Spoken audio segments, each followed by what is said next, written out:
성경에 보면 노아의 아들들의 족보라고 이렇게 되어 있습니다. 말씀의 제목을 조금 수정했습니다. 온 세상의 희망으로 바꿨습니다. 온 세상의 희망.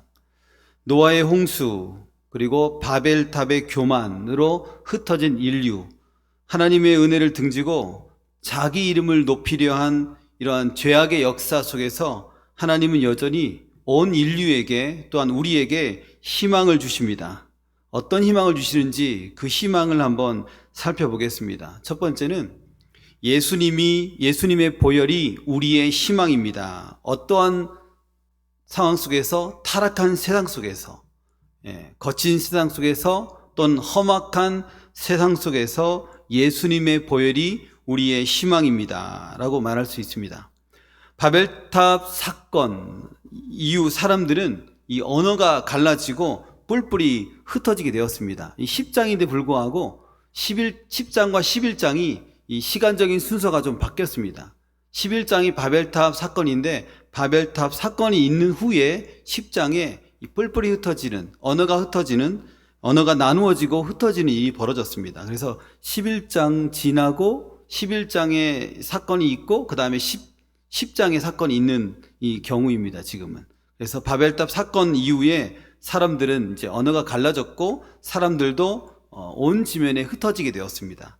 그러나 흩어졌다고 죄의 문제가 다 해결된 것이 아니라는 거죠. 창세기 10장에서는 노아의 세 아들 함과 야벳의 계보 속에서 하나님을 대적하는 문어와 인물들이 이제 등장하는 걸 보게 됩니다.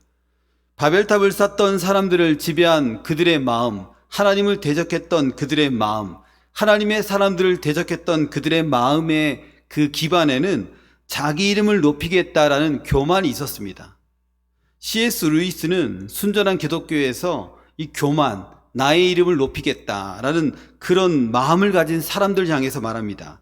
교만은 본질적인 악이다. 최고의 악은 그 다름 아닌 이 교만이다. 다른 것에, 어떤 것에 비해도 이 교만은 그 최고의 위치에 있다. 악마가 되는 것은 바로 교만을 통해서다. 이런 말들을 남겼습니다. 그만큼 교만은 무섭다는 거죠. 교만을 감당해낼 수 있는 사람이 없습니다. 사람이 교만해지면 보아야 할 것을 보지 못하고 들어야 할 것을 듣지 못하게 됩니다.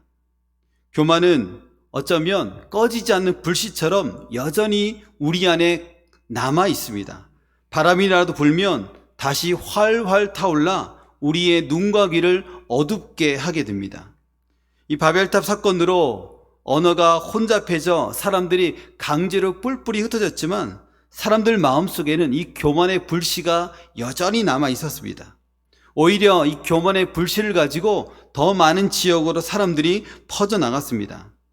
그렇다면 오늘 함의 자손을 한번 보겠습니다. 함의 후손들은 어떤가? 10장 6절입니다. 함의 아들은 구스와 미스라임과 북과 가나안이요. 이 함의 자손 중에 우리가 잘 알고 있는 가나안이 등장합니다. 가나안.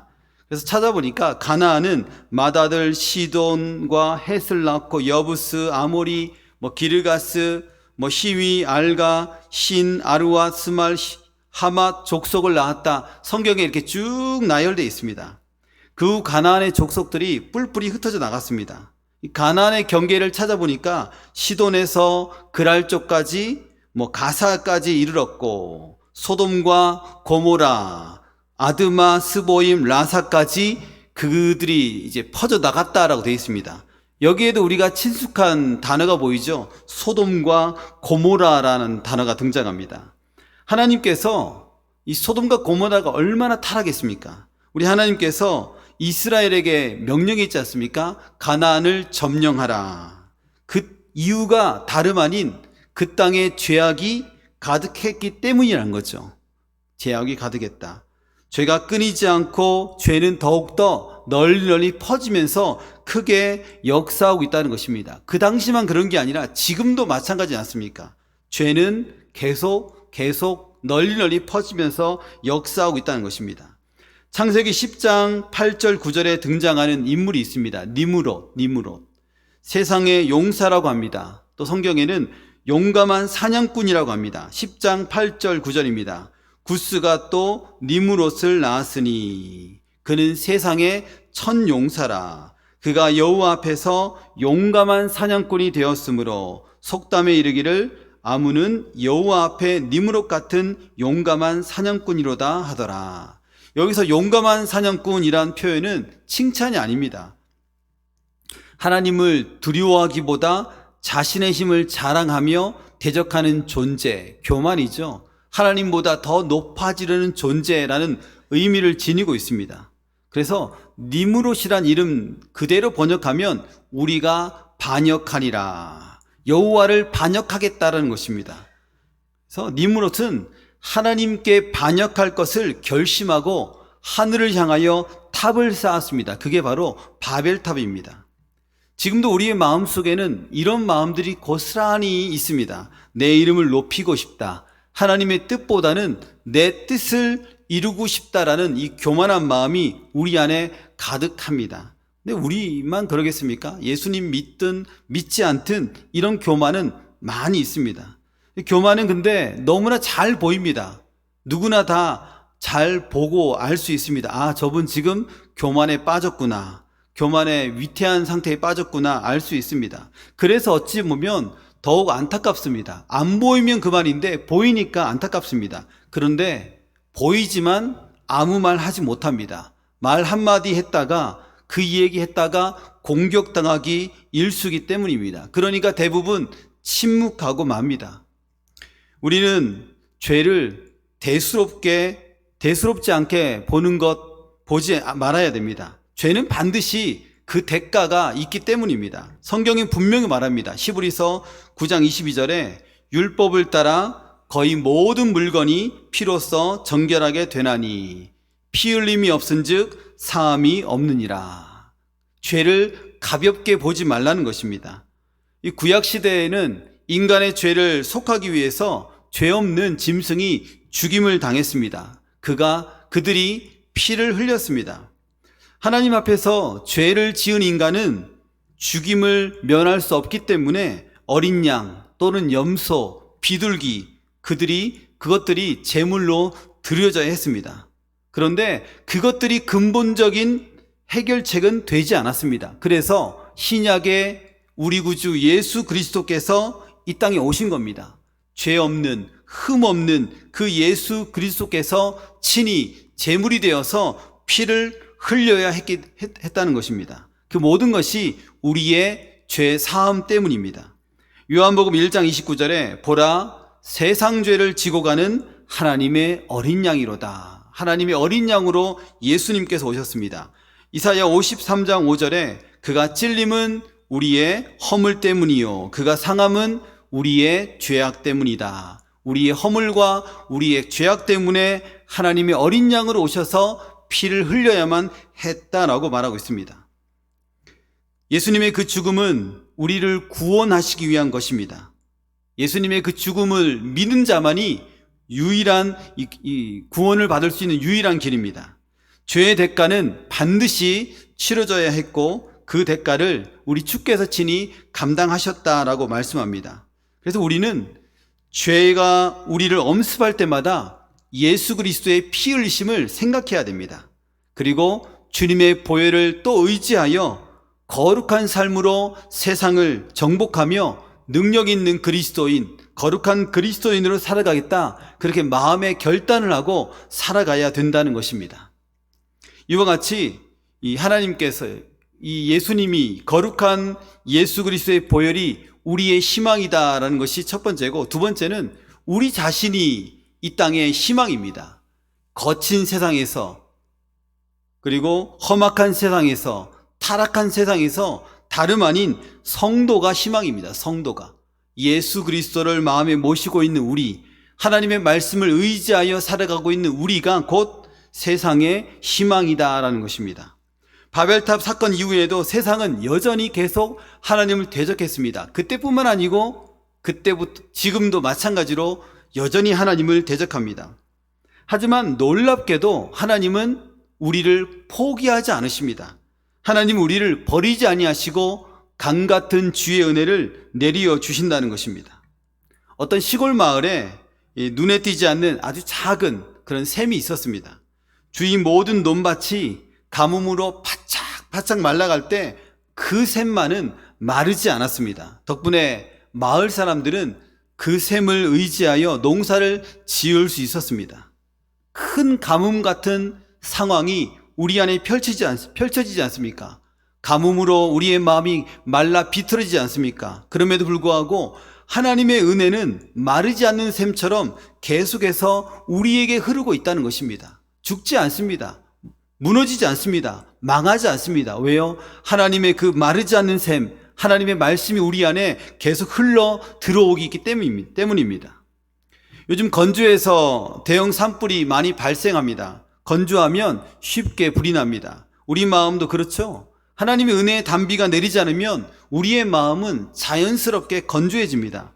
건조해지면 날카로워지고 예민해집니다. 별거 아닌 말에도 마음의 불이 치솟습니다.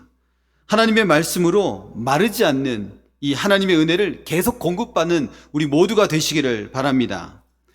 여전히 세상이 하나님을 대적했음에도 하나님은 하나님의 백성들에게 끊임없는 관심을 준다는 것입니다. 끊임없는 하나님의 은혜를 공급하고 계십니다. 창세기 10장 22절에 셈의 아들은 엘람과 아수르와 아르박삭과 룻과 아람이요. 여기서 엘람은 이란의 조상, 아수르는 바벨론의 조상, 또 아르박삿은 히브리 민족의 조상입니다. 또 룻은 터키의 조상이고 아람은 시리아, 메소포타미아 조상이라고 말하고 있더라고요. 이 중에서 우리가 관심을 가져야 할 부분은 아르박삿입니다. 아르박삿. 이 본문이 아르박삿을 중심으로 자손들이 지금 나열되고 있습니다. 그 말은 아르박삿이란 인물이 중요하다라는 것입니다. 중요하다. 창세기 10장 24절, 25절입니다. 우리 함께 읽어보겠습니다. 아르박삿은 셀라를 낳고 셀라는 에벨을 낳았으며 에벨은 두 아들을 낳고 하나의 이름은 벨렉이라 하였으니 그때에 세상이 나누었으며 벨렉의 아우의 이름은 욕단이며 아르박삿은 셀라를 셀라는 에벨은 히브리와 그 어원이 같습니다. 하나님의 마음은 어디에 있다고요? 죄악된 세상에 있지 않고 거룩한 백성, 하나님이 택한 백성에게 있다라는 것입니다. 에벨이 히브리와 그 어원이 같기 때문입니다. 세상이 여전히 유지되는 이유는 하나님께서 택한 당신의 백성에게 있기 때문입니다. 언양 땅이 건재한 이유는 언양 땅에 하나님께서 택한 백성들이 있기 때문입니다. 그들이 기도하고 있기 때문입니다. 모든 역사의 중심에는 하나님이 택한 이 아르박삿과 같은, 또한 이와 같은 에벨과 같은 그런 하나님의 택한 백성들이 그곳에 있기 때문입니다. 그래서 하나님의 자녀인 내가 여기 있기 때문에 언양 땅이 건재하다, 그렇게 믿어도 괜찮습니다. 하나님의 자녀인 내가 정말 중요합니다. 노아는 전 지구적인 홍수 심판에서 살아남았습니다. 모세를 통해 하나님은 이스라엘을 해방시켰습니다. 엘리야는 바알 선지자와 대결했죠. 하나님의 놀라운 것들을 증명했습니다. 그리고 이스라엘 백성들이 하나님께로 돌아왔습니다. 에스더의 왕비 그 한 사람으로 말미암아 유대 민족을 말살하려는 하만의 계략이 수포로 돌아갔습니다. 가장 중요한 것, 예수 그리스도의 십자가의 죽으심으로 온 인류에게 구원의 길이 활짝 열렸습니다. 하나님은 하나님의 사람 성도에게 관심을 가지고 계십니다. 창세기 10장 26절 28절에는 이 알모닥과 아비마엘이라는 그 이름들이 등장합니다. 이들은 욕단의 자손들입니다. 그들은 예수 그리스도의 계보에는 들어있지 않습니다. 다만 추측할 수 있는 것은 그들의 이름의 뜻을 통해서 그들이 신앙을 갖고 있다라는 정도는 추측해 볼 수 있습니다. 알모닷, 하나님은 나의 친구.